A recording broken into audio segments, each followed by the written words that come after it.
स्वागत है आपका संस्कृति ब्लॉक में। आज हम जीवित पुत्रिका व्रत की कथा सुनेंगे, जिसे जितिया या ज्यूतिया भी कहा जाता है। इस व्रत से संतान दीर्घायु और चिरंजीवी होता है। इसका संबंध पुराण एवं महाभारत काल से है। इसमें सही कथा सुनने का बहुत ज़्यादा महत्व होता है। तो आइए हम जीवित पुत्रिका व्रत की पौराणिक कथा सुनते हैं। एक बार नैमिषारण्य के निवासी ऋषियों ने संसार के कल्याणार्थ सूत जी से पूछा, हे सूत, कराल कलिकाल में लोगों के बालक किस तरह दीर्घायु होंगे, सो कहिए। सूत जी बोले, जब द्वापर का अंत और कलयुग का आरंभ था, उसी समय बहुत सी शोकाकुल स्त्रियों ने आपस में सलाह की कि क्या इस कली में माता के जीवित रहते पुत्र मर जाएंगे। जब वे आपस में कुछ निर्णय नहीं कर सकी, तब गौतम जी के पास पूछने के लिए गई। जब उनके पास पहुंची तो उस समय गौतम जी आनंद के साथ बैठे थे। उनके सामने जाकर उन्होंने मस्तक झुकाकर प्रणाम किया। तदंतर स्त्रियों ने पूछा, हे प्रभु, इस कलियुग में लोगों के पुत्र किस तरह जीवित रहेंगे, इसके लिए कोई व्रत या तप हो तो कृपा करके बताइए। इस तरह उनकी बात सुनकर गौतम जी बोले, आपसे मैं वही बात कहूँगा जो मैंने पहले से सुन रखा है। गौतम जी ने कहा, जब महाभारत युद्ध का अंत हो गया और द्रोण पुत्र अश्वत्थामा के द्वारा अपने बेटों को मरा देखकर सब पांडव बड़े दुखी हुए, तो पुत्र के शोक से व्याकुल होकर द्रौपदी अपनी सखियों के साथ ब्राह्मण श्रेष्ठ धौम्य के पास गई और उसने धौम्य से कहा, हे विपेंद्र, कौन सा उपाय करने से बच्चे दीर्घायु हो सकते हैं, कृपा करके ठीक ठीक कहिए। धौम्य बोले, सतयुग में सत्य वचन बोलने वाला, सत्याचरण करने वाला समदर्शी जिमुतवाहन नामक एक राजा था।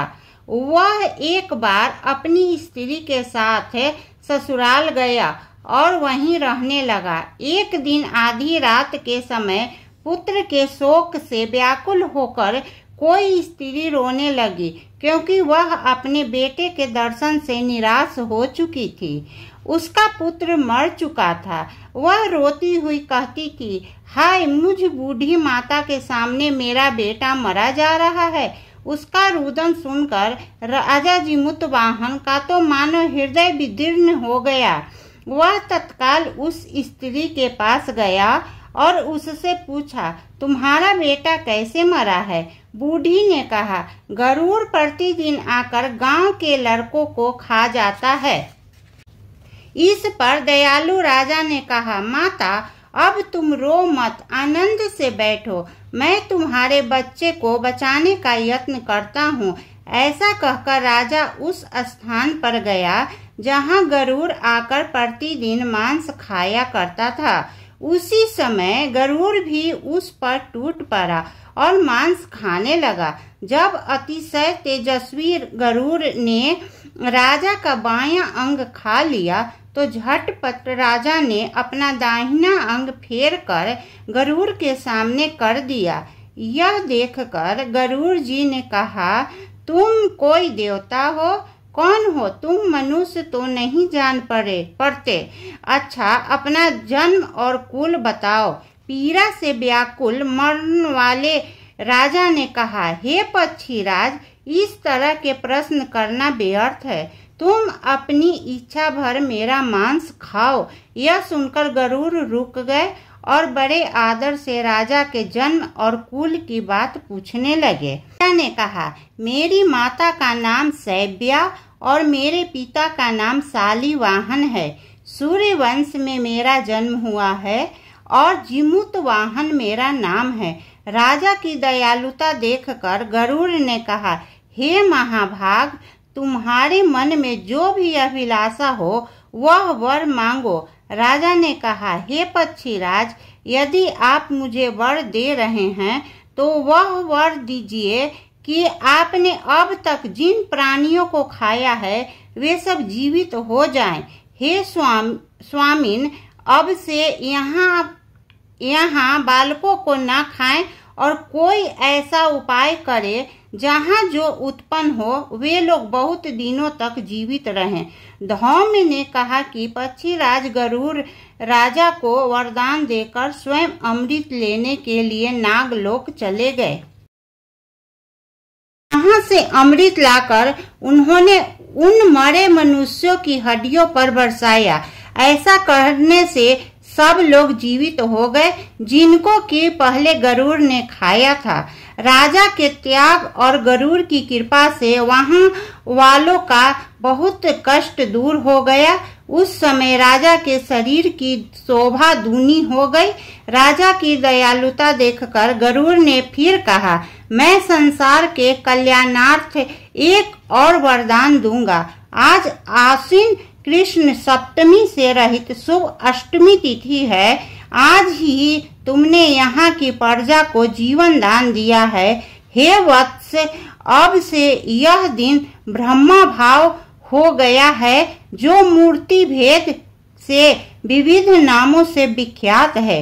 वही त्रिलोक से पूजित दुर्गा अमृत प्राप्त करने के अर्थ में जीवित पुत्रिका कहलाई है। सो इस तिथि को जो स्त्रियां उस जीवित पुत्रिका की और कुश की आकृति बनाकर तुम्हारी पूजा करेगी तो दिनों दिन उसका सौभाग्य बढ़ेगा और वंश की भी बढ़ती होती रहेगी। हे महाभाग, इस विषय में विचार करने की भी आवश्यकता नहीं है। हे राजन, सप्तमी से रहित और उदया तिथि की अष्टमी को व्रत करे, यानी सप्तमी विघ्न अष्टमी जिस दिन हो उस दिन व्रत न कर शुद्ध अष्टमी को व्रत करे और नवमी में पारण करे। यदि इस बात पर ध्यान न दिया गया तो फल नष्ट हो ही जाएगा और सौभाग्य तो अवश्य नष्ट हो जाएगा। जिमूत वाहन को इस तरह का वरदान देकर गरुड़ वैकुंठ धाम को चले गए और राजा भी अपनी पत्नी के साथ अपने नगर को वापस चले आए। धौम द्रौपदी से कहते हैं, हे देवी, मैंने यह अतिशय दुर्लभ व्रत तुमको बताया है। इस व्रत को करने से बच्चे दीर्घायु होते हैं। हे देवी, तुम पूर्वोक्त विधि से यह व्रत और दुर्गा जी का पूजन करो तो तुम्हें अभिलाषित फल प्राप्त होगा। मुनि राज धौम की बात सुनकर द्रौपदी के हृदय में एक प्रकार का कौतूहल उत्पन्न हुआ और पूर्ववासिनी स्त्रियों को बुलाकर उनके साथ यह उत्तम व्रत किया।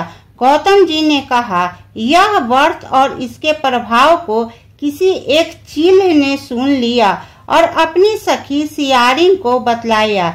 इसके बाद पीपल वृक्ष की शाखा पर बैठकर उस चील ने और उस वृक्ष के खोते में बैठकर सियारिन ने भी व्रत किया। फिर वही चिल्ही किसी उत्तम ब्राह्मण के मुंह से यह कथा सुन आई और पीपल के खोते में बैठी हुई अपनी सखी सियारिन को सुनाया। सियारिन ने आधी कथा सुनी थी कि उसे भूख लग गई और वह उसी समय शव से भरे हुए शमशान में पहुंची। वहां उसने इच्छा भर मांस का भोजन किया और चिल्ही बिना कुछ खाए पिए रह गई और सवेरा हो गया। सवेरे वह गौशाले में गई और वहां गौ का दूध पिया। इस तरह नवमी को उसने पारण किया। कुछ दिनों बाद वे दोनों मर गई और अयोध्या में किसी धनी व्यापारी के घर में जन्मी। संजोग से उन दोनों का जन्म एक ही घर में हुआ, जिसमें सियारिन ज्येष्ठ हुई और चिल्ही छोटी। वे दोनों सभी शुभ लक्षणों से युक्त थी, इसीलिए बड़ी लड़की काशीराज के और छोटी उसके मंत्री के साथ ग्रहपत्य अग्नि के सामने विधि पूर्वक ब्याही गई। पूर्व जन्म के कर्म फल से वह मृगनयनी रानी हुई। जिस किसी भी संतान को उत्पन्न करती वह मर जाती और पूर्ण जन्म की बातों को स्मरण करने वाली मंत्री की पत्नी ने अष्ट वसुओं के सदृश तेजस्वी 8 बेटे उत्पन्न किए और सभी जीवित रह गए। अपनी बहन के पुत्रों को देखकर ईर्ष्यावश राजपत्नी ने अपने स्वामी से कहा कि यदि तुम मुझे जीवित रखना चाहते हो तो इस मंत्री के भी पुत्रों को उसी जगह भेज दो जहां मेरे बेटे गए हैं, अर्थात इन्हें मार डालो। यह सुनकर राजा ने उस मंत्री के पुत्रों को मारने के लिए कई उपाय का उपयोग किए, पर मंत्री पत्नी ने जीवित पुत्रिका के पुण्य फल से बचा लिया। एक दिन राजा ने अपने आदमियों से उन पुत्रों का सिर कटवाकर पिटारी में रखवाया और वह पिटारी उनकी माता मंत्री पत्नी के पास भेज दिया, किंतु वे 8 सिर बेशकीमती जवाहरात हो गए और भले चंगे वे 8 लड़के अपनी माता के पास वापस चले गए। उनको जीवित देखकर राजपत्नी को बड़ा विस्मय हुआ। अंत में वह मंत्री पत्नी के पास गई और उनसे पूछा, बहन, तुमने कौन सा ऐसा पुण्य किया जिससे बार बार मारे जाने पर भी तुम्हारे बेटे नहीं मरते? इस पर मंत्री की पत्नी ने कहा, पूर्व जन्म में मैं चिल्ली थी और तुम सियारिन, दोनों ने व्रत किया था।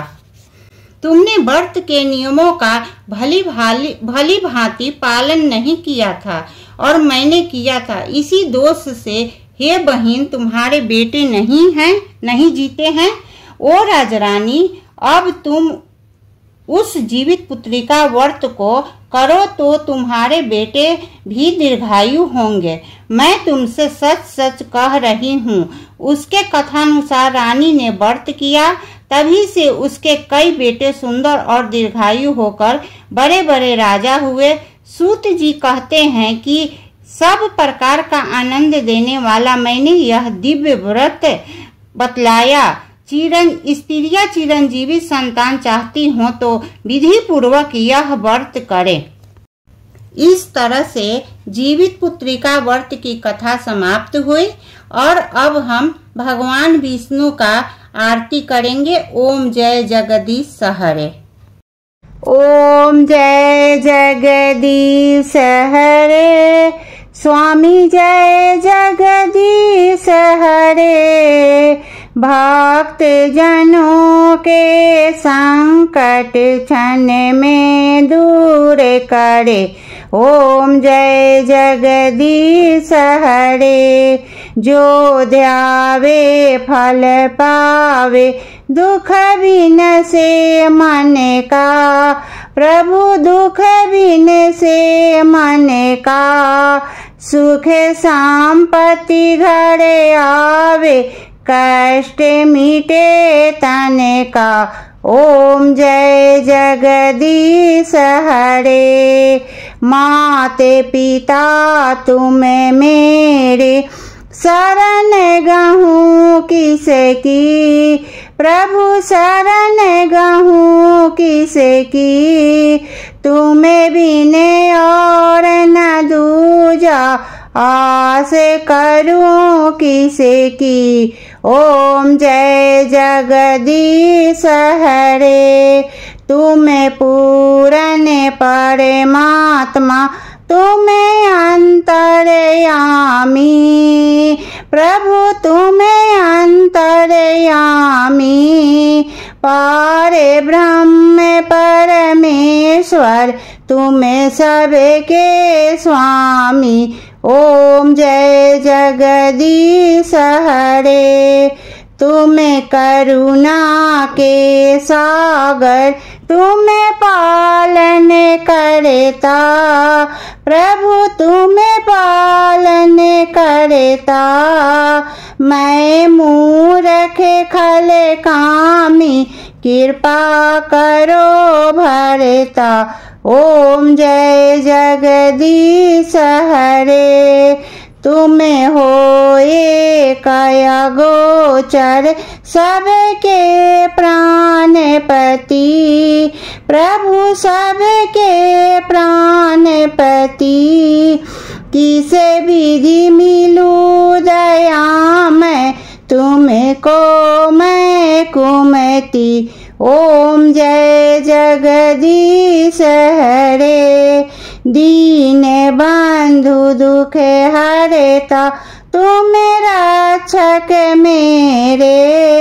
प्रभु तुम रक्षक मेरे, करुणा हस्त उठाओ द्वारे पर तेरे। ओम जय जगदीश हरे, विषय विकार मिटाओ पाप हरो देवा।